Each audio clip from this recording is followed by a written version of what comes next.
Good morning. Welcome to Lawyers and Libations, episode 38. We're here. Oh, we are here. Yeah. I'm so proud of us. I feel like the summer, I will admit, with kids out of school and schedules all over the place is wild. But I feel like we've finally gotten our groove back now that we've got like Structure. Our kids are in school in the daytime. Yeah. The nights, I'm not going to lie. It's wild. Complete disaster. Complete disasters. Do you have any kids studying for the SSAT right now? I don't. Yeah, I'm not switching any schools next year, so I'm good. God damn it. Mm-hmm. Yeah, no, that's a fucking train wreck for anybody who's getting ready to go into like private high schools or anything, or even just private schools like whenever they move in 7th grade. Mm-hmm. Fucking shit show. Yeah. You know who can't help Adeline with advanced algebra? This girl. This one right here. Well, I told you we've got a good tutor that Hunter's doing for algebra because he had to take that really annoying level up summer class to move into advanced math, even though I won't even talk about it. It's the dumbest thing I've ever heard. he clearly qualified. Yeah. But so I've had her every other week at the house. Uh-huh.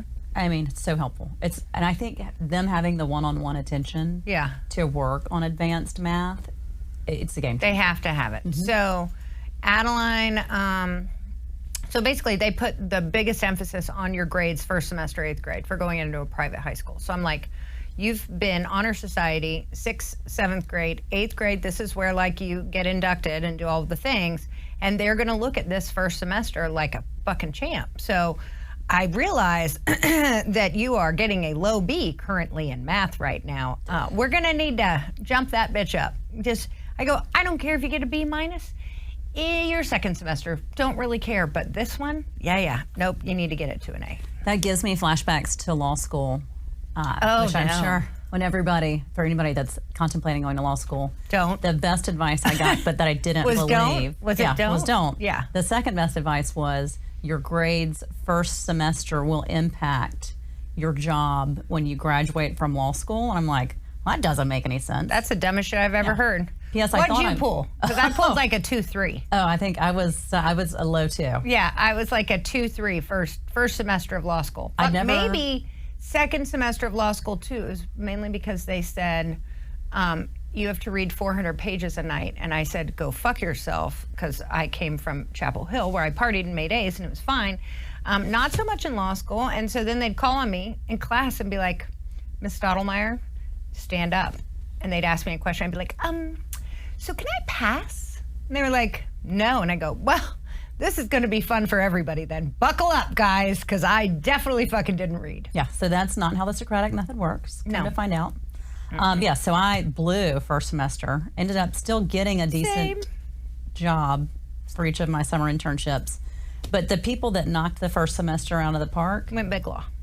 100%. They never looked back. No, of course not. So that's good advice you're giving Adeline. I think. Yeah, she's got. I'm keeping her focused on it. There's a lot of things that I learned in my life that I can pass down to my child through trial and error.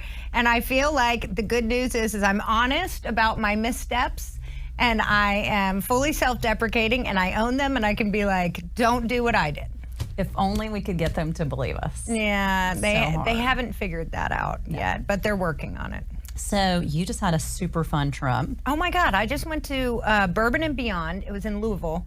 And it was the most fun concert ever. The only problem is that I'm 46 years old. So it started at I think gates opened at 11 every day, right? And then the headliners come on at 9:30 p.m. Oof. You have fantastic musicians that you want to see throughout the day. Phenomenal ones. But the headliners are Lumineers. The second night was Fish. Obviously, I fucking skipped that because I just can't deal with it. Oh my God, I love a good Fish show. Oh God. I don't know any of the words. I just noodle around. I can't noodle around. I don't do enough drugs to noodle.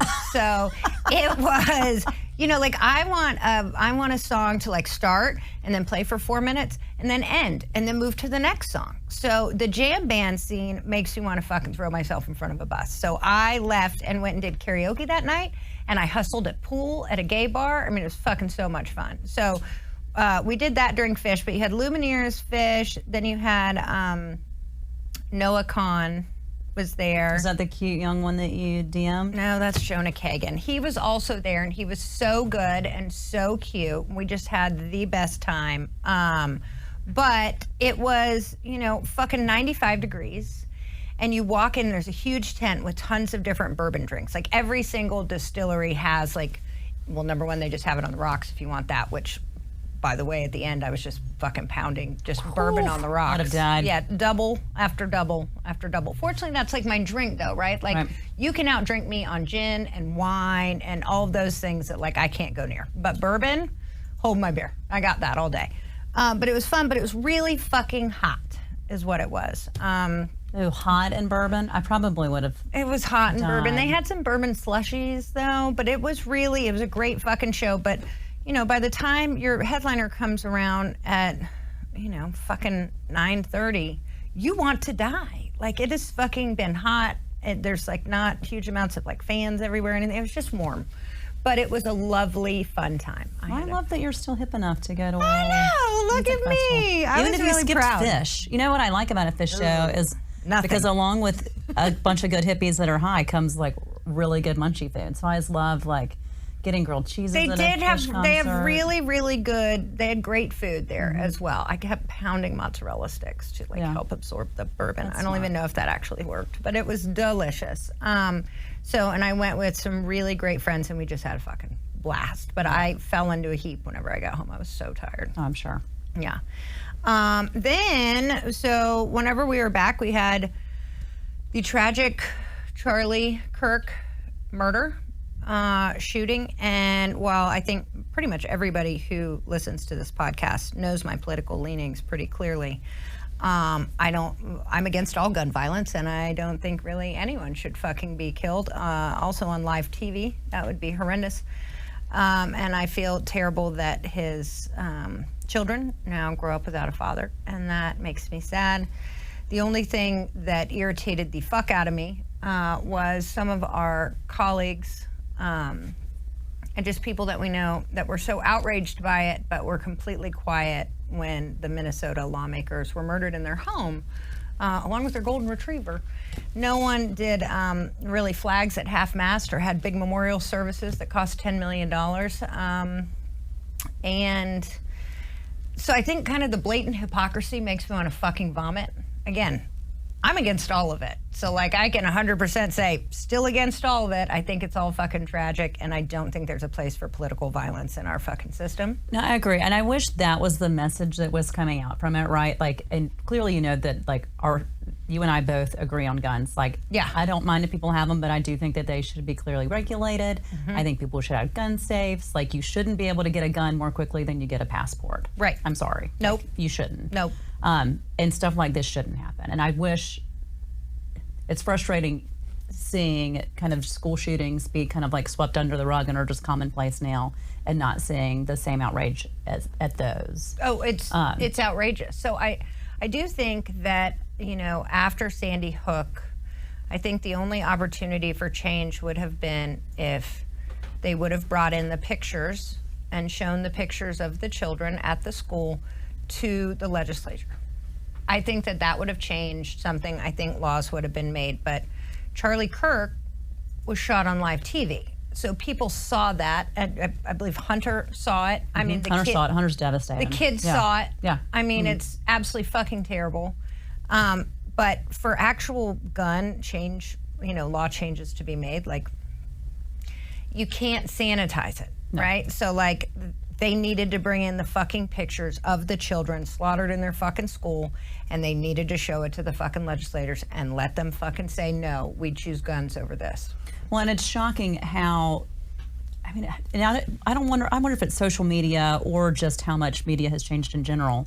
But when we were younger, I think everything was just more strictly regulated, you never would have actually seen the video. No. Of Charlie Kirk getting assassinated up close, right? That never would have been mainstream. And it took 2 seconds to click something on my phone, and I saw and Hunter close. was right beside. I didn't anticipate that's what it was going to be. Yeah. It was horrific. He shouldn't die like that. No one should die like that. And then I think for me, particularly, trying to raise my children in a Christian household and full, particularly Hunter is like my big Jesus believer, and I love it. And I think what's frustrating is in just listening to the memorial service, the first part I think was very in line with Jesus and forgiveness and preaching all of the things that we want our children to hear.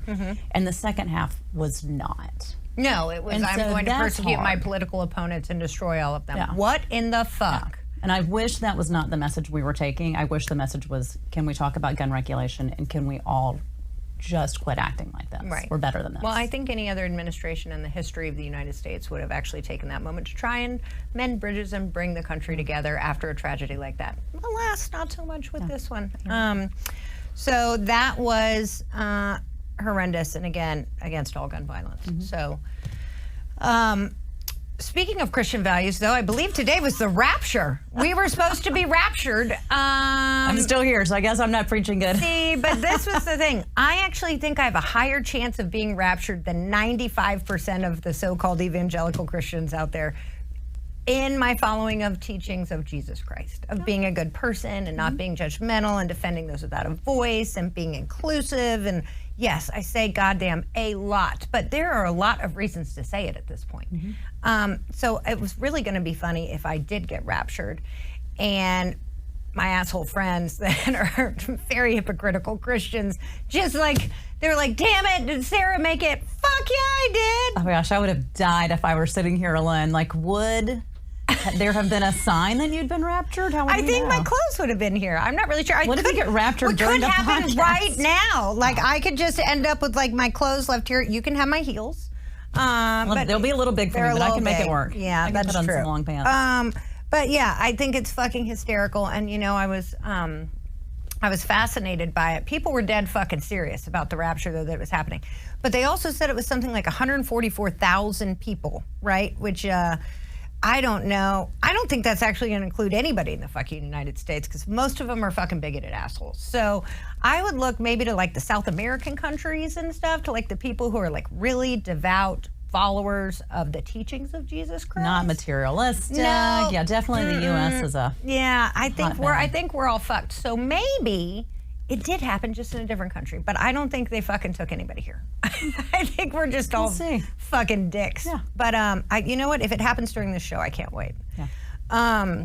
And the other thing, so today we have on Justin Spizman, who is a fantastic criminal lawyer here in Atlanta. He handles a lot of high-profile cases. If I got arrested, he would be my first call. First call. Well, Everyone should have his name actually, and my number. first call would be you. And then I would. And then you would have to call Yeah, him. you'd call me, Yeah. and then I'd call Justin. I'd be like, And then we'd all be then we would all be your lawyers. yeah, 100%. I'd be like, somebody fucking come get me right now, because I'm definitely in fucking jail. And it could be as a result of road rage, because I've been driving around Atlanta recently, and I also recently quit smoking when I got bronchitis. And I know smoking's bad for you and all the things, but when I'm in France, it's just so lovely and hip and chic, but it also causes lung cancer. So here I am. But I will tell you, whenever they do find a cure for cancer, I am going to chief heaters fucking 24/7. But I've quit, and so I'm a little cranky. I'm not going to lie, a little cranky, and trying to figure out if I should start drinking in the middle of the day, which I've not done yet, so that's good. But people are trying me while driving around Atlanta, and they're like cutting me off, and then they're acting like they're in the right, you know, and they like do the hand signal like this, and I'm like, come for me, motherfucker. Let's fucking go. Yeah, I would not want to get into a road rage battle with you. No, I've got things in my car, right, that I'm very happy to use if I have to. None of them are lethal unless I have enough rage to beat the living shit out of you with my police-issued beat-down stick that's weighted at the end. But I will say, so this guy yesterday fucking cut me off, and he started doing that, and then he like flicked me off, and I gave him like the thumbs up, and then he like went around again, and then I stuck my hand out the window with the small dick sign, you know, where you put your fingers just like about 1.5 inches like apart from each other, and I just smiled.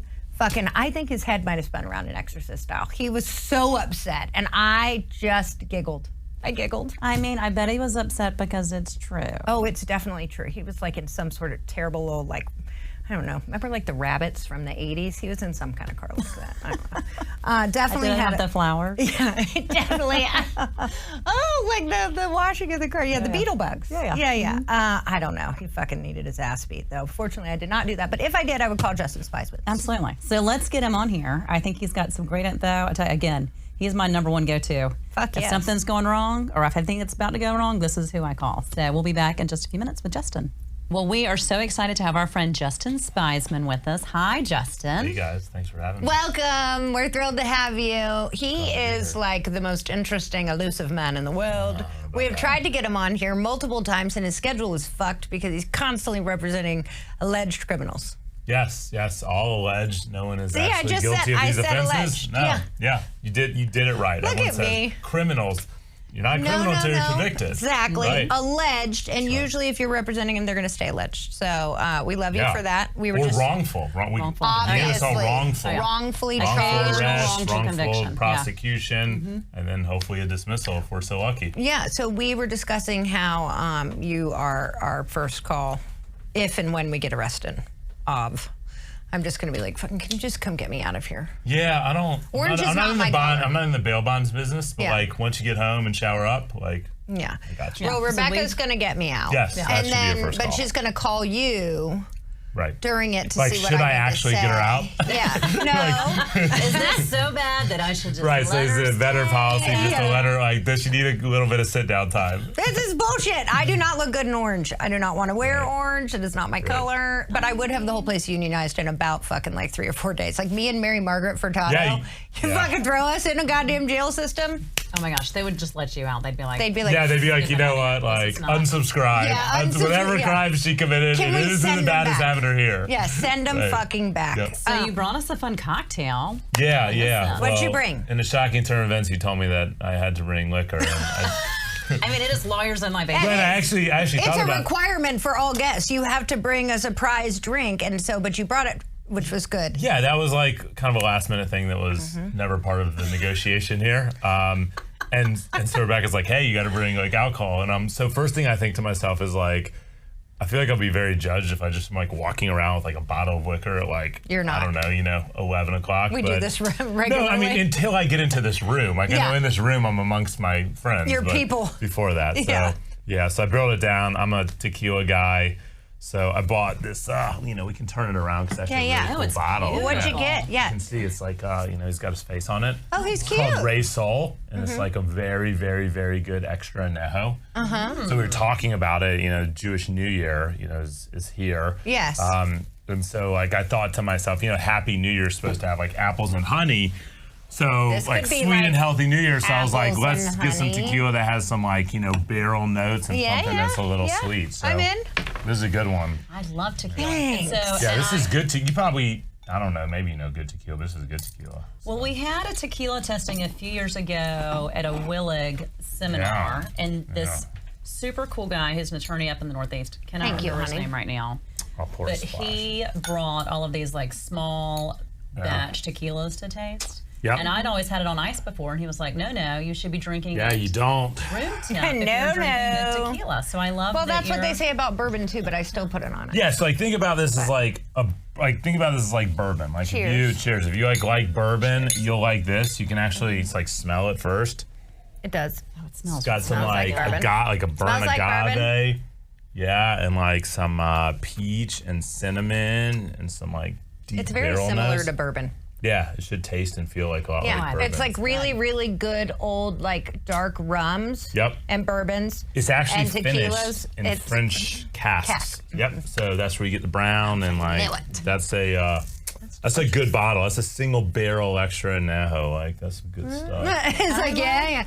You must like us. You brought in a good stuff. I brought for you the us. good stuff. I Thank brought you the you. fire. I also was like, I'm not gonna make a drink, so let me just get something that will be nice and perfect. easy. Let me see if I can just fucking And I throw it in do a cup. like it's Yeah. super light. Like Yeah, I so feel like the it's legs. You kind see of the legs, like refreshing. when you like this is what they teach you about when tequila, like when you put it on the side, you can see how it sticks kinda. Yep, yep, yep. It's like the sign of a good tequila. Fancy. And It's delicious. it'll open up pretty good. It's that's some good stuff. That's Where it. did you get it and how were you introduced to it? Oh my gosh, I got into tequila like I don't know, maybe 4 or 5 years ago. Were you being and, paid for your services in tequila bottles? No, but I think what started is like I'm not a humongous drinker, but when I drink it, like tequila just sits well with me. Like other things, I just feel horrible. So I got into tequila, and I'm like one of those dudes cleaner. Yeah, I just like kind of go down the rabbit hole, and then we went to Guadalajara, like me and a few of my buddies, and I think like after that trip, I was like, oh my god, this is the greatest beverage in the world. Pretty fucking Do you delicious. always drink it like this, or will you drink it in a margarita? I like a good margarita. I like it like neat. Like that's an extra nejo, so it's like more of a like after dinner kind of alcohol. Digestivo. Yeah, no, there's nothing that'll help you digest in this thing, but it's something that you would drink after. You would drink with like dessert. It could go with, but I like a Repo. I like Blanco. I think it's all good. I like a good tequila cocktail. Yeah, I think love it's the tequila. best, like a good tequila cocktail, but it's also delicious like that. Well, and you and your wife are also big fitness people too. So as part of your tequila drinking, because Yeah, did you just allegedly come the from the best. gym? Yeah, I literally just came from the gym like half an hour ago. I'm still like schwitzing, so I'm just trying to, like cool off. Not the schwitzing. I know, it's not good. But yeah, we're pretty healthy. I have this constant dilemma on like I really don't want to drink anymore. I don't drink that much, but then I think to myself like, God, I just love a good cocktail. Yeah. And it's social and What about fun. the weed drinks? Like I do all those yeah. those are really good. Like the nowadays and stuff. Yeah, that they you have get. like all these like They just mix with whatever Those, mixer yeah, you want, they're and they're great. like 5 milligram. You get them at 10 milligram. You get Yeah, all I mean, the definitely things. legal in Georgia, but like, Yeah. it's all good. It's attorney-client privilege. Like, no one's Yeah, listening to this no, conversation at all. you can actually buy them in Georgia at my little health food store on the If corner. they're less than 0.03%. So they do the small ones that are the 5 milligram little things. That's why they do it. It has to be like, if it They won't has let you less, sell the bottle anymore. That's exactly right. But the little ones, they do. Yeah, It's you can get 5 like the little milligrams. You just go, dosage. boop. Yeah, so meanwhile, like 12 of those later, you're like, oh, I'm finally Oh high. my God, yeah, no. And yes, just you one. should not be driving after you have 12 of them. Right, yeah, it's Yeah, not yeah. a good idea to Just drink. one. I'm good. I'm like, Yeah, no, they're great. hammer. Like they found a way to like, Yeah. dose these like marijuana everything's to like a scientific art form. they had them so we were just at Bourbon and Beyond in Louisville, and they had tons of you were? weed drinks on the on Yeah. tap. There's a lawyer in my office that rents space from us who's a fantastic guy, and he went. He said it was just the best time It ever. was so Said much it was fun. Such a good show. It was such a good show, Yeah. but it was 4 fucking days Right, of of just 96 raging. degree And bourbon. heat and Ugh. bourbon. That's like hell to me. I think if I went to hell, it would be a combination of having to drink bourbon every day and it being like 96 degrees. It Like was I hot. can't think of anything worse. Well, what about fish on top? Because for Hayden, or not for Hayden, for Oh, Sarah. and then sit through. Yeah, but it would have to be like 96 degrees. Like you can drink nothing but bourbon, and you have to listen to fish. But like they play like for like 12 hours straight. No, that's my Like, not just, I like, left. 1 hour. I could not stay for fish. I'm not doing that. Yeah. I went out and sang karaoke. Didn't Jack and White hustled play? and That pulled would've been- Jack White I heard he played. was That was amazing. great. Yeah. It was fantastic. Stayed for him. But yeah, no, fish can go fuck all the way off. I mean, they're lovely, but I also don't really like the smell of patchouli, and I don't really like the smell of dreadlocks. So Oh my gosh, I love a good hippie dreadlocked. no, Fish only can. Jason Momoa can pull that off. Period. That's it. That's the only person alive Yeah, that can pull it off. that's true. I can't Right? think of anyone else. But you can also think of what he might smell like. I don't know. Because Yeah, like did you it listen to smells like his patchouli. the podcast with him? Oh, it was Yeah. so good when he's Yeah, on Smartless. it's really good. He's so Yeah. funny. He is Damn it. funny. He that is guy. funny He's as like, shit. I just like drink beer. I don't work out. He's like, I just wake up naturally like jacked and huge. Like, man, this guy's awesome. What a It's so dick. unfair. guy's like- Every man everywhere is like, seriously? Yeah. I know, how's this Same. even possible? He's This like, is like and my I game." have an 18-inch penis. You're welcome. Yeah. Didn't do But anything that's, for that either. Yeah, that's something maybe you'll He investigate didn't talk more about than I that, would. but so Justin, tell us Yes. what you do. We were already bragging a little bit. But Oh, that's what so do you- kind of you. So I'm a criminal defense lawyer. I run a law firm. The name is coincidentally the Spizman Firm here in No Georgia. way. No way. I know. How'd you get into it? Well, as a criminal defense lawyer. So I started as, actually, this is a funny A story. criminal. Yeah. Shockingly enough, I've Shockingly. never been arrested. That's verifiable. Ooh, Shockingly enough. Wow. So I graduated law school. I didn't know what I wanted to do. I thought I wanted to actually be a writer. That's why I still write books today. But I thought I'd be a writer. I took a job as a writer at a news organization, and then they downsized and laid me off. And right about that time, I got my Rude. bar results. And I was like, all right, maybe this is like worlds colliding. I should go do something. And so I took a job as a prosecutor in Fulton County. And so I started my career prosecuting.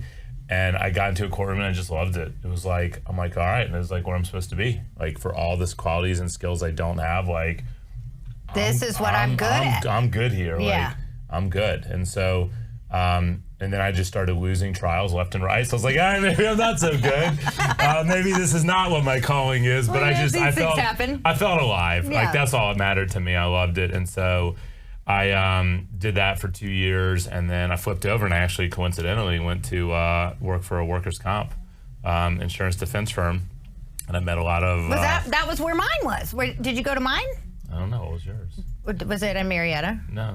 Was it in the black box of in pain? Alpharetta. Was it the? With some of my fellow workers' comp colleagues that are still, Alpharetta. you know.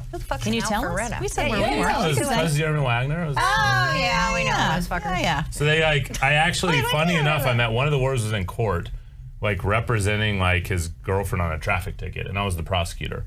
And I always try to be pretty nice to everyone. I was like, look. Was this Nick Benzine? No, it wasn't. But I did go to high school with Nick, so I've known Nick forever. Was it Nick? So effectively, what happened is I'm like, look, man, you don't seem like you have any clue what you're doing. And he's like, yeah, I really don't. I'm like, all right, here's the deal. Like, this is what you need to do. Like, so ask me this, and I'll do this for you, and then everyone's gonna leave happy. And so he did it. And then he gave me his card, and he said to me, he's like, hey, you know, would you ever be interested in, you know, being Workers' comp defense. Right. And I'm like, I mean, it sounds like it makes very them sexy. Yeah. So that actually lasted, I think, 6 months. And I was like, wow, this is the worst job ever. Ever. Like literally, it's like, you, sir, cannot have medical treatment. No, you cannot have balm for your leg that just got amputated because your skin is ashy. I'm like, this is like I felt like I was literally like the worst human being alive. That's why we both switched. That's why we look, I understand, like, you know, you have to make informed decisions, and there's a lot of scammers out there, and there's a lot of people who don't need medical treatment, but what is happening is the people that needed medical treatment, like, weren't getting it, and your job is to, like, fight over pennies.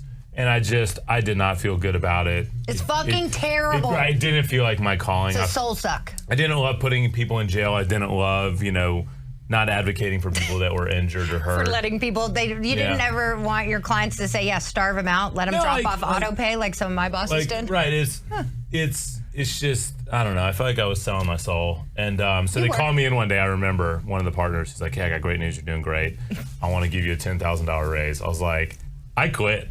I'm leaving. Yeah. So I also had a little stint in there in a med mal plaintiff's law firm. They gave me the job and they told me I had to work Saturdays, and I was like, but there's college football on Saturdays. Yeah, I'm not doing it. And they're like, yeah, but it's mandatory. And I said, like, no. I couldn't get past this in my mind. I'm like, well, was this a job qualification before you offered it to me? And they're like, yeah. I'm like, but why didn't you tell me that? I'm like, because if you told me that, then I'd have all the information to make an informed decision. You didn't tell me that, so it feels like you're being really sneaky. So I quit. So my parents are like, is that a plaintiff's firm or a defense? Yeah, it was a plaintiff's firm. They were mandatory. That's crazy. They're like, yeah, you have to be here on Saturdays. I'm Did you say go fuck yourself? I mean, no, I did. So, you know, I was like how I would do like it. I'm at the point in my career like you guys are. Like, I don't know how many years you've been practicing, but I mean, 20, right? Yeah, so I'm like 18 or 19, right? Yeah. 21. So right, I'm at the point where I can confidently tell someone to go fuck themselves. Right. Like I have absolutely no quarrels with it. It's my favorite thing. Right. It's actually, in some ways, it's empowering because you feel like you're not allowed to do that. So every now and again, telling someone to go fuck themselves is really enjoyable. We work too hard to fucking get where we are to not tell somebody to go fuck themselves if they need to be told.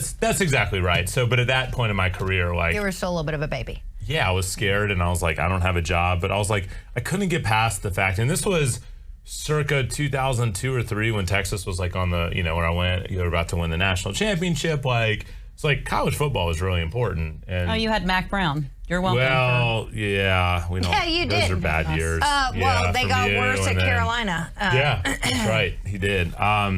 So anyways, I just couldn't do it, so I quit. And then at that point in time, things got really interesting because I quit, and I was like, what am I going to do? Had you met your wife yet during this time? Yeah. So, and she was sticking with you through all the quitting and all the things? So Jamie and I had met. Saint. I love her. I fucking love her. Well, hold on now. We do love her. She's amazing. But I mean, I'm just saying if I had... Let me tell you what Jamie's smart. Fuck yeah. She's like... She saw the opportunity I get here. that he quits a lot, but his talent is off the charts. Off the charts. If we could just find him the right fit. So yeah, I mean, look, she was on LinkedIn. The prosecutor stuff was like, I was going to always do 2 years and then I was out. Like, because as a prosecutor, you either get your time in, learn, and then it becomes diminished returns, or like, I'm going to be a prosecutor for life. I'm going to move up. I'm going to try to be this. I'm going to try to prosecute more, larger felonies, major crimes, stuff like that. So I knew I was out. I just didn't know I was going to go. And then it was a couple of bad experiences. I was like, you know what? Like, I'm just going to open my own law firm. Like, this just does not seem that hard to me. Like, I don't know that I'll make any money, but I'll start talking to people and we'll figure it out. So I opened up my own law firm. I took some space from a lawyer, and then there was a few lawyers that were just really supportive in the community, much like I'm sure when you guys started, like just people that were like, look, you have no clue what you're doing, you have no cases, like, let me just toss you the shitty ones. Yeah. And so you get the shittiest cases. You learn from the shitty cases. 100%. So much. And they're good client referrals. Yeah. 100%. Because karma cases. I think is like, and I think you guys probably would agree with this, is like, you can't always get a good outcome for a client, but you can always try, right? Like, and so what I try to do for my clients is, even when I know this is going to be just an absolute horrendous situation, like, they need to see that I'm fighting. Yeah. Like, they need to see, like, I've had cases where I've gone to trial, I've absolutely gotten crushed. My clients have gone to prison or jail, and they're the most caring clients and thoughtful because they're just like, thank you. I'm like, because you tried, right? That's all they want. They're is like, I somebody just to be in their needed. He's corner. like, I just need to see someone walk into court and fight for me. And like, believe in me for a minute. Right. Yeah. And so it's, I think I've always felt like if you try, like, that's going to be good enough. And so, I just tried, and, we started. And then you get lots of referrals from those people. Well, I was from their friends in jail. I did something, right. I did something very smart that I didn't realize it was smart at the time. It was just like, this is what I'm going to do. Number one, I took a lot of traffic tickets early on. And I'll talk about how I feel about traffic tickets now, but I took a lot of traffic tickets. But what I also did was, any lawyer that called me with a problem, traffic ticket, whatever it may be, I'm like, let me just help you. Like, how much? I'm like, rather you owe me. Yeah, 100%. And so I said, look, here's what you can do. I'm starting my law firm. Like, you get a criminal call, just think of me. That's it. That's all I want you to do, right? And so even to this day, 20 years later, like, I'm on civil listservs, and people will literally reach out to me. They'll be like, hey, I got a traffic ticket. And I'll be like, all right, no problem. They're like, well, what do I owe you? And these are people that, make plenty of money. I'm like, we're good, dude. Just, whenever my name gets floated around or someone needs a criminal lawyer, just be like, yo, call Justin Spizman. He's great. Yeah. And so that's been like... It's a brilliant marketing. It's amazing how so few people do it, but it's probably the most powerful thing I've done in my entire career. And it takes, it's like, it takes time. Like, this doesn't happen overnight. But 20 years later, I look back and I have lawyers that I would say are, in the family world, are some of the best lawyers. And the workers' comp lawyers are some of the best lawyers that just still send me cases, and it goes back to when their wife got a traffic ticket and I handled it. Yeah. Or their daughter got a traffic ticket and I handled it, Or you're just a good guy and a great friend and we adore you. Well, and then we'll just send them to you anyway. You're right. People send you cases for, I think, for 2 or 3 reasons. One is that they believe that you're going to do a good job for the client, right? That you're an expert in this area. 2, that they like you, right? Or 3, the third reason is if they don't like you, that they owe you. And so I prefer for them to like me, but I'll also take owe me. Well, and I'll add to that as well. I think trust you. Like, I know I've sent you a few criminal clients. Sure. Some were former clients and some were friends. Yeah. But I sent them to you because I trusted you. I knew that 100%. out of anybody I could send them to in Atlanta, that they were in the best hands with you. That's kind of it. Yep. Yeah, and we try to respect that trust. And so, like, when things go south, and we've had, like, mutual referrals go south, we try to approach it and do the right thing. So at the end of the day, how I think about it is, it needs to be reflected on you to the client that, hey, you sent me this dude. Maybe it went well, maybe it didn't go well, but he treated me with respect. He was careful. Because if you send them to a schmuck and then they do a bad job, or they're not nice, or they're not thoughtful, then they're like, then they get mad at Rebecca, everybody. like, seriously, that's all you want, is that you want to send it to someone and just know it's going to be taken care of. Right. And also other things, like, I get referrals all the time that are in, like, South Georgia, middle of nowhere, that I can't even help. I'm like, let me land a lawyer for you. Like, let me find you a lawyer. And then they're like, oh, thank you so much, what I can do for them. Like, just tell the person that sent you my way that I just took care of you. That's all I want them to know. Yeah. Because they need to hear. Like, we live in a world where, I mean, we're like an ongoing complaint department. Like, I don't know about you guys, but I hear every single thing that goes wrong in the world. I don't care what it is, right? Like, I mean, and if I do something wrong in the house, I hear about it. If I do something wrong in the office, I hear about it. If I do something wrong in court, I hear about it. If you're driving, right, people beep at you all day long. Beep, beep, beep, beep, beep, beep. Or me throwing out my hand where I go like this to the guy who cut me off. Right, and like no, but what people don't do is they're like, hey, I just want to let you know I really appreciate this. Like, They don't. So No, you always hear negative all the time. crazy to me, and it's so disarming. Like when you just like I don't know what it was. I think one of my clients called me up and they're like, hey, I want to let you know that Robin's done such a good job with this case, and Robin's my paralegal, one of my paralegals, and I said to him, I said, like, tell her, like, send her an email, CC me on it, and just say, hey, you just did a great job. I really appreciate everything. Because, like, people will run through walls for you if they feel appreciated by you. If they don't feel appreciated by you, 100%. they will do nothing for you. Like, that's like leadership 101. Like, how do you empower your team to literally want to run through walls for you? Right. It's about encouragement. Like, because I'm telling you right now, fucking, that is, Rebecca and I, every day will be like, fuck. We're more therapists than lawyers. we don't. Our clients don't call us because something went right? Like the reason they're with us. Yeah, is they're not because like, oh my God, my This could be MRI the and worst. physical Right. therapy excited got to call approved. you. Yeah, And they're hurt. Like, I'll tell you, I think, like, having to deal with a criminal case or having to deal with the loss of freedom, I mean, it's very stressful. But living in pain Oh, or they're being mad. injured is like, yeah, especially in your world, because like this is the negligence of another person. Like, I didn't do anything wrong. At least in my world, it's usually a function of a decision you made. Like, maybe you didn't do what they said they did. Of course, there's false accusations all the time, but most of it is the result of a decision, either a risky decision or just a downright bad decision. Your folks are like legit. We got fucked. Other people's decisions screwed me up. Yeah. And ours are hurt, and typically, to your point about doing defense work earlier, their treatment's being denied and things are being dragged out in hopes of settlement. And so then that completely, I mean, brutal. the psychological Warfare. damage done It's is psychological awful. warfare. And you get on blamed a lot for it. of You're our like, clients. how come you can't settle my case? How all come the you can't time. get me to the doctor? How come, like, Every day. it's not easy to be blamed for what everyone else does. No. You know? And it's I'm like, we literally send emails and call opposing counsel every fucking day to see if we can get those things approved or get a mediation scheduled, and fucking crickets. I think I'll go out on a limb and I'll say that I think workers' comp and criminal defense are very closely related and two of the most difficult areas to practice for a few reasons. One is because we can't make as much money as the PI lawyers that are, cracking off all these big, Huge verdicts. Yeah, one.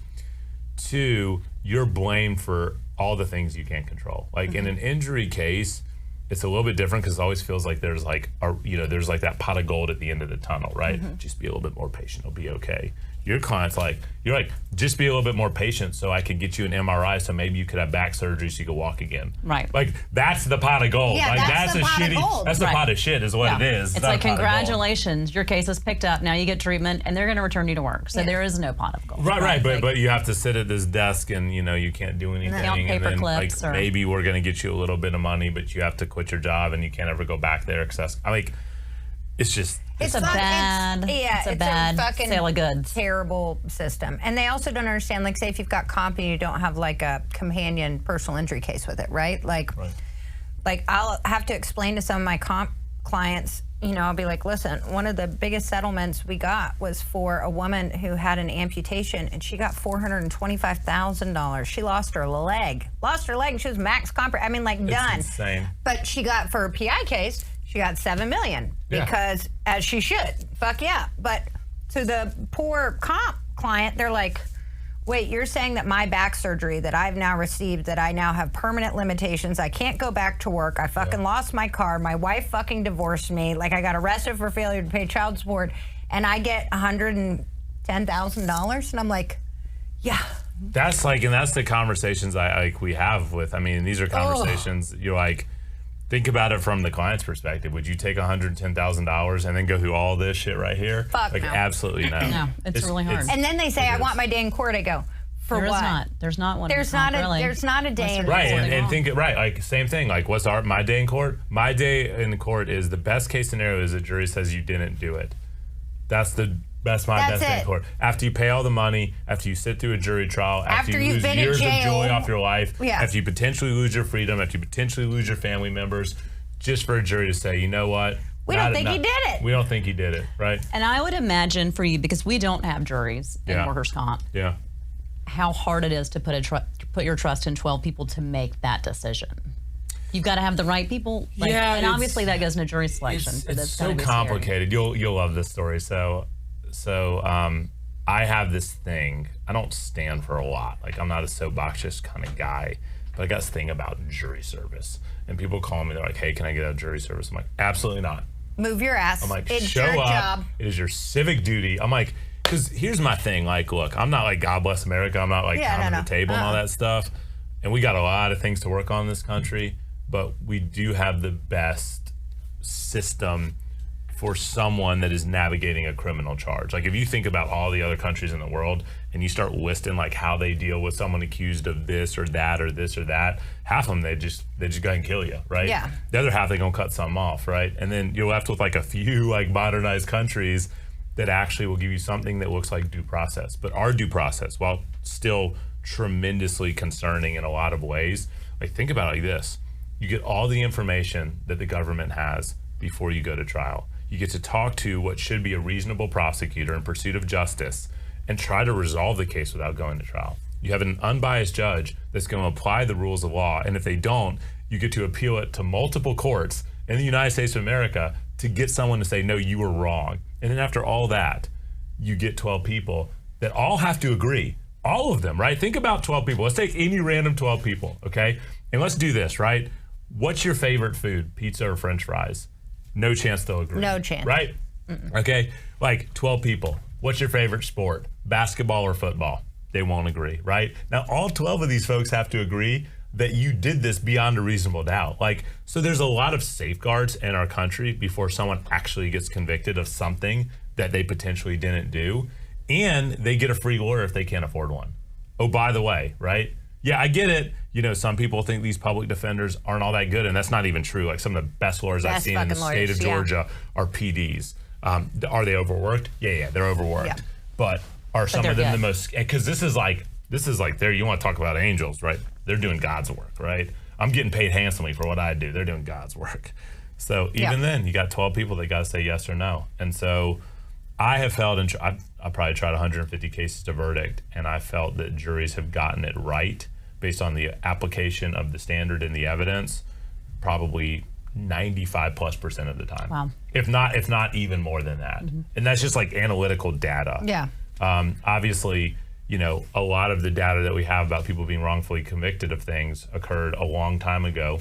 And now with all the, you know, technological, you know, progression we've had with DNA evidence and things like that, you can find out things a lot. Yeah, and we're also living in a little bit of different world. There was a lot of, obviously, and I'm not saying that sometimes arrests and prosecutions aren't racially motivated, but they were a lot more in the 60s and 70s and 80s and 90s. So we're in, all things considered, if you're accused of a crime, we're in a pretty good place to be accused of a crime. You're not in Russia or China or Saudi Arabia. This is Are you always worried about don't get arrested in Mexico when we're traveling? That's because I inadvertently travel with friends that may or may not be bringing certain substances and things down to Mexico that I don't find out about until I get there. And that makes me very nervous. And I'm like, wait, you did what? I was like, no, I will not survive a Mexican prison. Yeah, it's, look at Brittany Griner. Like, you remember that story, the WNBA basketball player that had... God. Like, a weed pen? Come on. And they just fucking were like, so no, like, you're actually a black lesbian. That's why we're going to fucking snatch you up and we're going to hold you over here and then we're going to do political negotiations. Like, all I'm saying is for all the people that complain about our system, like...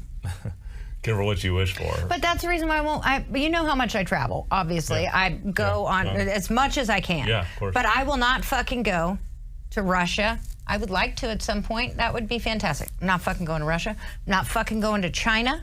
I'm not going to Saudi Arabia. I'm not going to any places where there's not like full-blown due process. If I get snatched off the street, I'm just not doing it. So what is the scariest movie that you know? What is it? Broke Down Palace? God. It's like my biggest nightmare. Yeah, where is she? Like Thailand? Thailand. Mm-hmm. Yeah, and those boys. I haven't been to Thailand either. I heard it's beautiful. But what if somebody tries to put some cocaine in a shell and packs it in my bag? I'm not in for that. I don't even do drugs like that. It's rude. Anyway, it stresses me out. But my youngest sister was a public defender for Manhattan Legal Aid. Oh, that's awesome. So she lived in Brooklyn, and she still does. Now she's working for them, but working on the policy side of like drafting legislative bills and stuff. But she did it for a really long time, and she was like at Rikers fucking constantly, and I'm just like outraged. So I mean, those people that do that, I mean, and they're making zero money. Nothing. So assuming one of our, because we get calls from our clients a lot that are like, I did something wrong. How soon should people get you on the phone if something runs amok? I mean, the short answer is as soon as possible. I mean, we're always like any criminal defense lawyer, like if you call me, I'll talk to you about the situation. I'm calling you on my cell phone while I'm being pulled over by the cops. I've had situations, I literally have had situations where clients are pulled over on the side of the road. I cannot call my lawyer, well, he's your Justin Spizman. And the cop starts smiling because he knows laughing. me. He's like, I had one that happened too, and he said, "Well, you want me to call him, or you going to do it?" I mean, it's just, you know, I've been very good at building, you know, relationships as well, because you're not an asshole. Like, no, I mean, I'll probably tell you that. I mean, many police officers in the Atlanta area will call you buddies of mine, and especially they if like need one help, of their family needs something. Of course, exactly right, but. Short answer is you call as quick as you can and you let the lawyer kind of assess, hey, here's what I need to do. And I mean, here's some examples. Like, for example, let's say that you're arrested and you're accused of DUI. DUI, right? So, like my biggest fear. But let's say, for example, they're accusing you of having a drug in your system and you didn't take that drug. Well, now that particular evidence in your body is rapidly dissipating, and I want you to go get a hair follicle test or urine test or a blood test to show that that is not in your system, right? So there's that, right? Then there's a video of something happening that might be out there, but maybe isn't going to be out there. I mean, we've had situations where, you know, something was caught on a gas station camera, and we know that, you know, within a couple of weeks it's gone. They just record over it. So we want to get out a spoliation letter to say, hey, just, you know, hold this evidence until we can figure out. So the short answer is I would call as soon as I possibly can. You also have licensing issues when it comes to impaired driving cases. Like, you have 30 days from your date of arrest to file paperwork to retain your privileges. And then as the cases get more serious, there should be even more of an onus. I mean, you know, if it's a sexual assault case, God forbid, right? There could be DNA evidence. Yeah, there could be things that can be done, witnesses that can be interviewed, things of that nature. I can tell you, I'll never, like, for all the cases I've handled, there's probably two I'll never forget. And this is one of them. I had a kid. And he was accused of rape, and this was involving his old girlfriend, and they, you know, kind of hook up again one night at a party and start talking, and then the allegation is the next day she wakes up and she claims that he sexually assaulted her, and she gave some information to a detective, and that detective ran with it, and he should have ran with it. I mean, there's no reason not to. But one of the things, did they do a rape test? So there was no DNA evidence, but the two things that really stuck out that the detective ended up asking her, because we saw the video, was one, did you initiate the conversation with him, or did he initiate the conversation with you that night? Because it was text messages, they were at a party, they left, they then initiate another conversation where she comes over to the house, right? So she said he initiated it with me. Okay, fine, that's an important fact to consider. And then the next day after it all happened, what happened? Well, I woke up at 9 a.m. and I left, okay? So they called us like within 3 days, and we were able to get his text messages that showed that she initiated the conversation to come over. And there's a bunch of dirty stuff in that conversation that she very clearly wanted him to do to her. But secondly, maybe more important, I got a video from Chick-fil-A on Northridge showing them eating lunch together 3 hours after she said she left. And so we go to court, and this kid, he sat in jail for 2 weeks. I said, look, you got to trust me. I'm going to tell you this right now, and you're not going to like to hear it. I need to have a preliminary hearing on this. And if I would get you a bond, which I probably can, and he said, I'll wait. So we waited 2 weeks, and we showed up in court. And I confronted the detective. I said, let me ask you this, like, why did you take out these warrants? He told me everything. I said, well, what if I could show you that they had lunch at 12 o'clock? What if I could show you that she initiated the conversation? He said, well, I'd have a big problem with that. I said, would you believe a crime occurred? He goes, absolutely not. Ding, ding, ding. So we get the case dismissed, and it gets better. And so as we're walking out, and he's so angry, this detective. He is so angry, and he should have been, right? Like, I mean, he's wasted angry. His time. Not even that. Yeah. I mean, he was most angry, and thank God you have detectives like this. He was most angry because he put an innocent man in jail. That's what he was most upset about. And so I was like, man, you pretty upset about this? He's like, yeah. I go, you know how you can probably help us? He goes, well, I go get the victim arrested for false report of a crime. And he did. So I got arrested. She should. I mean, she should. Because there's a lot of people that are truly victims of sexual assault. Yep. And for every person that lies about it, it diminishes that outcry. 100%. That makes me insane. Insane. Insane. It's like, you know, it's hard enough, like, when you don't lie. Like, just, yeah. you know, and I imagine there's plenty of people that, like, when people make claims, they're like, oh, is it true? Is it not true? Yeah. Is it true? No, is it not it makes me insane. Right. Absolutely. And you just don't know. So you want people that are going to be honest about these things. Are you running into any problems yet with AI on videos and stuff, like created videos? Because that gives me the fucking heebie-jeebies. So, yes, I've had people use AI generated chats between them and my clients, suggesting that my client said certain things they didn't. I've seen, like that's really the extent that I've seen it. Like so you haven't seen like created videos? No. So yet. from an evidence perspective, like I've seen like fabricated exchanges, and they're very easy to to recreate. Right. Like, basically, you could just give good prompts and say, "Hey, ChatGPT, like I want you to create a conversation between me and Sarah that basically indicates that Sarah offered me a job and like then fired me. Offered you drugs. Right, exactly. And then I was like, here comes the cops, make a run for it. Right, and it's like and so yes, we. So have in a seen, situation like that, then are you just subpoenaing the text exchanges from the providers to ChatGPT, see? or what are you doing? So in that situation, it didn't get anything terribly substantial. It was like a protective order situation. But you have to wonder, right? Like, when are we going to be getting a world where a prosecutor is going to ask the victim for communications between my client, right, the defendant that's charged criminally, and the victim, and she gives or he gives a bunch of things that are like created through AI, and then the prosecutor gives them to me, and then we all base decisions off of this AI generated, and then I give them to my client, and my client says, "What the I didn't have fuck these is conversations with her, not a chance." And then what happens next? I say, "Well, prosecutor, I think these might be AI generated." And then he's like, and I'm like, we got some big problems. Right. So that has to be the hardest for the prosecutor, really more than, because at least your client Prosecutor, can be like, I mean, it looks absolutely horrible because he's sitting here and he's saying, I disclosed chats that were not true. I mean, and I'm prosecuting a case based on false lies. narratives. Yeah. So they do have the new thing that they're using with like college students and stuff, It's right? not good. So I defend. You're saying it's not working? I have these weird subsections of my practice. I don't know how they've developed. Like, I'm a criminal defense lawyer through and through, right? So you get arrested, think about me, right? So we start like. but then if you're caught cheating. Well, so and my partner Scott, I'm gonna self-advertise for 30 seconds. My partner Scott runs the largest traffic referral network in the state, so we handle traffic tickets everywhere. I'm not a traffic lawyer. If like a friend has a traffic ticket, I'll handle it. It's not a big deal. I'm probably about 50% of my practice is driving, under the influence of alcohol or drugs, impaired driving cases. The other half is felonies, misdemeanors, the whole thing, including 7 deadlies. And then there's these weird pockets. Like, I'll give you too much material to make fun of me of, but I'll tell you, one of them is like I probably have represented, 3 dozen spas across this state of Georgia. For rub and tugs? Some variation, there's a lot. So now it's getting actually very an alleged rub and tugs? So I'll tell you a great story. So definitely alleged. So there's that type of thing. There's those types of charges, but then there's also business license cases. So what they're doing is they're trying to run these massage parlors, these spas out of the cities because they don't like them. So they'll go and they'll do all these business license checks, make sure that they have all the paperwork in place, make sure everyone. And then the second there's a violation, they cite them and they try to strip them of their business license. Well, a lot of these people are just good people living the American dream, and maybe they made a mistake, didn't have something there, but there's nothing crazy. You think they're actually giving massages? Yeah, a lot of them, for sure. Okay.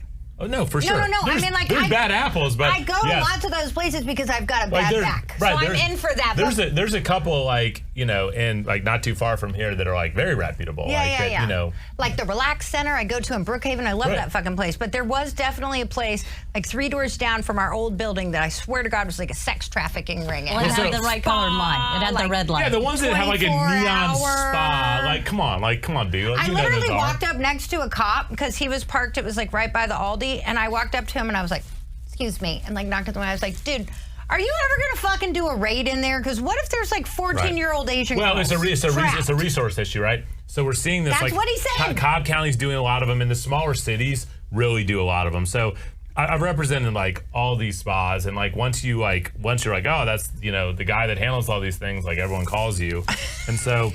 But here's the other thing. Here's kind of what made it pop. This is about 10, maybe 15 years ago. I had a case in an unnamed county.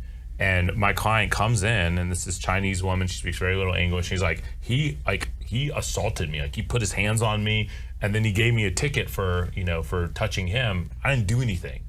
And I fully believed her. Like, this was like this docile woman. She's telling me stories, like breaking down, crying. It's like, I got assaulted. Like, he's grabbing my hands and putting it on him, and it was an undercover cop. So I keep telling the prosecutor, hey, here's what's going on, here's what's going on, here's what's going on. They won't listen to me. And so I'm like, look, just dismiss the case. Like, you don't want my next move. It's not going to be good for anyone.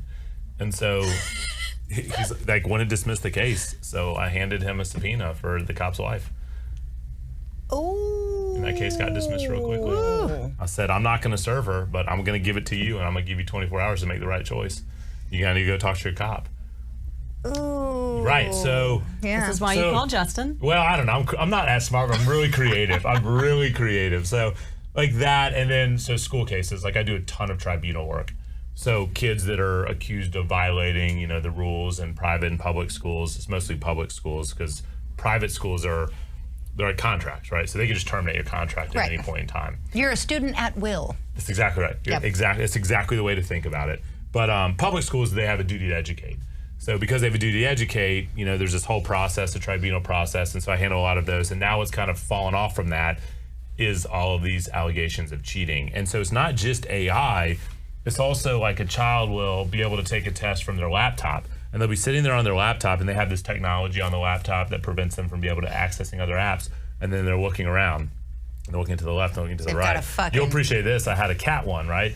Well, this chick had this cat, right? And so she's taking this test, and the cat's like scratching something, like ripping her couch up. So she keeps looking to the cat, like while she's taking the test. So she got accused of cheating. Because they could see her eyes when she was you see their face. So they think she's looking at like an iPad over here, or another fucking computer over here with the answers. Right, so she's getting accused of cheating because she's looking at the cat ripping up her brand new couch. Fucking cats. Right. That she can't stand up from, because then I'm sure it's definitely, of course. like, and clearly clearly the moral story is like, don't own cats. Like, but however, if you're gonna get them, just take your fucking computer and go like this to be like this. I'm not look at this. Look at this cat. Look at this demon fucking animal tearing up my fucking new couch. Right. So we do a fair share of that. I do a lot of protective order work, TPOs, so I represent both people that are accused of either domestic violence or stalking, but also like a lot of men and women that are victims of domestic violence and stalking, and we can go pursue, protective orders to make sure that they're okay. So there's all these like weird little, I've done a bunch of 1013 psychiatric hold cases. Oh, good. I randomly get calls on those. Right. Like, no one knows that. No one even knows what to do. And the reason why is because I had like 2 cases where someone's in the back of a police car and they're like, my life's over. I'm going to commit suicide. And they're like, whoa. Hold on, in you go. Yeah, and then they get 1013, and the next thing I know, I got a family calling me. My kid's in Ridgeview with a 72-hour hold. What do I do? Yeah. I mean, I've had situations where, because they have to 1014 the child, I believe it's within 48 hours of the actual 1013. So 1013 is for purposes of psychiatric stabilization, just to make sure everyone's okay, and when we let someone go, they're going to be fine. If you want to keep them longer than the 72 hours, you have to give them a 1014. But if you don't give them a 1014 within 48 hours, they walk. Like, we're done here. So I'm calling them at 72 hours. They're not releasing my kid. I'm like, I call the nurse. I'm like, tell me your name, charging nurse. Tell me your name. Ava. I'm like, well, Ava, if you don't help get my client out of Ridgeview within the next 5 minutes, Ava is going to be the second name on a lawsuit against you for false imprisonment. I go, so how does that sound, Ava? And so I'm like, here's your Ava, client. I know it's probably not your fault, but you might want to get the doctor on the phone, because your doctor is also going to be named in Ridgeview, because this is false imprisonment. Oh, and by the way, I'm about to call the police and allege that you've committed crimes by falsely imprisoning my clients. They walk out real quickly. I bet you Ava got him out.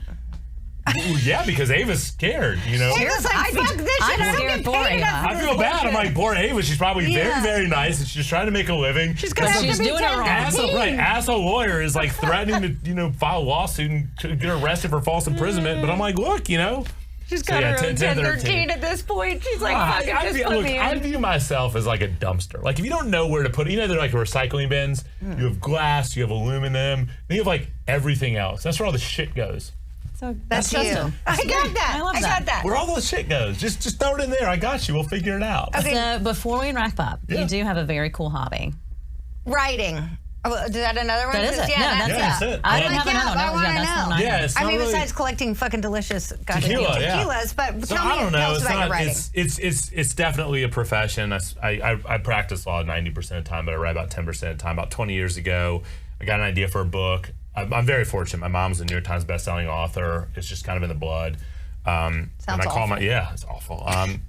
Call my mom. So I got this idea for a book, and it was How to Survive Law School. Yeah. She's like, you should write it.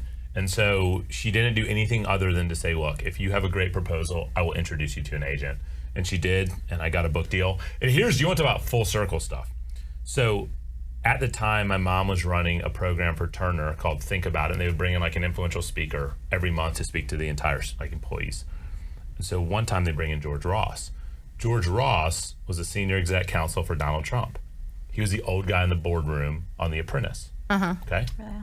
Crazy, right? So I meet him. I'm like, hey, would you want to write the foreword for my book? This is what it's about. He goes, I'd love it. So George Ross wrote the foreword for my first book. And now, That's fantastic. 20 years So later, cool. Trump's like, it's Yeah, you're wild. So then a few years later, I got this idea to do a book about Jimmy Valvano and, basically with the V Foundation, I persuaded Nick and Jimmy had two brothers, Nick and Bob, to do a book about his amazing speech and his story, his basketball story. And we did that, and that hit pretty good. And so after that, I just transitioned into writing other people's books. So I've worked with like amazing people over the past 20 years. Like, I love that. yeah, brand names, people that everyone would know. I'm Yeah. probably working on 2 or 3 books at a time. I mean, I've had just Just amazing. in your spare time. Yeah, it's it's like the man. 5 a.m. I mean, I got to live on a noni farm in Hawaii to write a book. I went to Uvalde, Texas, and went to Robb Elementary and did a book on Uvalde and the Robb Elementary shooting. Met with all the families, toured the cemetery. God. I mean, I've had some really earth-shatteringly remarkable experiences. Like, I got hired and fired by Jordan Belfort, the Wolf of Wall Street, and just crazy stuff. Like, just stories that you just can't even make up. But I learned so much. Like, that's the coolest part about it. I just learn from talking to these people. I mean, I did a book with a climate mitigant. This kid who's a rapper that he was the youngest kid to ever speak to the United Nations about climate change. Like, that was the coolest journey in the world. Like, we interviewed like Mark Ruffalo and Shailene Woodley and all these crazy Oh my God, that's people. awesome. And we just all about climate change and how we can save the world. Yeah. So it's been really Did cool. you figure it out? Have you promoted it? Because we would like to figure that out Yeah, really quickly with our children. Yeah. We all have children Here, around I'll the tell you same how you say. I'll age. tell you how you save the world with your children. That'd be great. And I have failed drastically, but you keep them off social media. Fuck yeah. Social no, I do. media is Yeah. the root of all evil. There's I just agree. everything bad. Like, I look at my life and representing people accused of crimes. I look at my children, and I think to myself, if we could just get rid of social media, the world would be fine. It was So a much, much better. place. So much better before. Like everything. I mean, I've had this everything conversation bad. with so Adeline's 13. Her children are 13. Yeah, I have a 13-year-old, yeah. So they, they're all wanting Snapchat, TikTok, Nope. Instagram. They don't care about Facebook. They call that boomers. But all the things, right? They want all the things. And Adeline will be like, well, Mom, all my friends have it. And I go, I don't really give a fuck. I'm sorry. And the conversation I had with Say it her, just like that. yeah, obviously, you've met me, right? I'm like, Right. sorry, honey. I'm your social media. Yeah, I'm like, I'm your social media. Good fucking luck. But the funny thing is half of her friends that have it actually follow me on social media, which gets a little weird because, obviously I have no filter. So Right. they're always like, Alan, do you know Alan, what the your mom's fuck your mom cray-cray. said? She's fucking nuts. Yep. But I had the conversation with her. I said, listen, the reason why I'm so against this, number one, is your prefrontal cortex is not developed enough to deal with these 12-second hits Yeah. that are coming through and releasing dopamine. You're not old enough to be able to discern what is true and false. Rebecca and I can look at it and die laughing and send each other memes and be like, that bitch has had fucking 85,000 things done to her face. or She she is used not real. Facetune. Yeah, or Not she's all real. AI. That's not I what mean, she which looks we know like. that from our friends, right? In our group, Right. that we'll take a group picture and they edit everything. And I mean, Rebecca's hair grew fucking 7 inches in the last picture I saw of That's her that hysterical. one of our friends did. And I go, what in the fuck happened to Rebecca? It doesn't even look like my partner. She goes, Jesus Christ. But it was a conversation about if you are, when we were younger and a bunch of people were at a party or something, Yeah. and say we didn't know about it.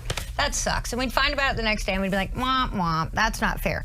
But when Snapchats are fucking going out, being like, look at all of us together and how much fun we're having. And you're they not see there. it, I was like, I'm not doing that. It's exclusionary. It's bullying. I mean, It's awful. There's, I can't tell you how many cases I've, handled where there's been things that have been sent via social media. Like, I mean, my thing is like, I don't think our brains were ever developed to like have social media, like just like our bodies were not developed to just have a bunch of drugs like injected. It's this endorphin kick that's so, and if you're consistently living in this, and this is not scientific in any way, this is like my dumb science. If you're consistently living in this world of just like instant gratification, the problem is that like if you don't have it, you like don't know how to like deal with life. Like, and then you do more stupid stuff, right, and then we have to call down. you. If you have to like just chill, like you can't do it. It's insane. Like my kids cannot sit still.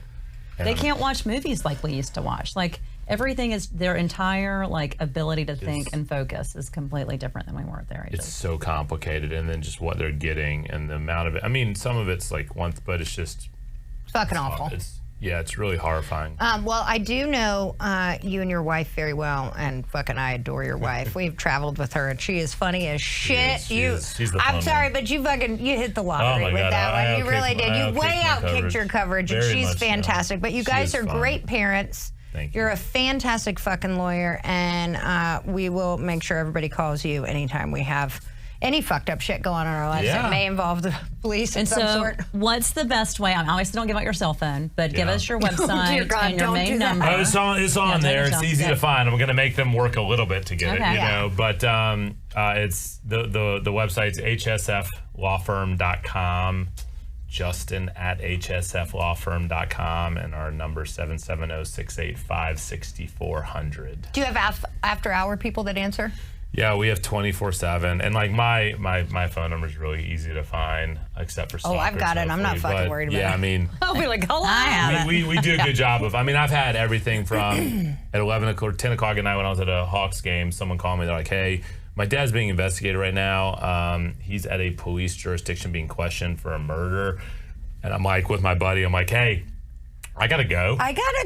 Yeah, and I said to the lady, I said, "Here's the deal. I will drive there right now if you want to hire me." And they're like, "Yeah, done." Right now. Driving on my way. Yeah. Yeah, and that case was like crazy. No, you're amazing, and Thanks. we're lucky to have you, and we're lucky to call you friend. So thank you for joining course. us today Thank you. so Yeah. much. I'm glad we made it work. I know, I've me been too. stalking Fuck, you. dude, we've been stalking you legit Years. for like years. I've been Years. like, So can you you're just here. come on? Years. Anyway, No, thank you you. for And making And thanks for time. the tequila. That was amazing. there you go. Delicious. I'll Tell you drink the before I other go. part of yours, 100%.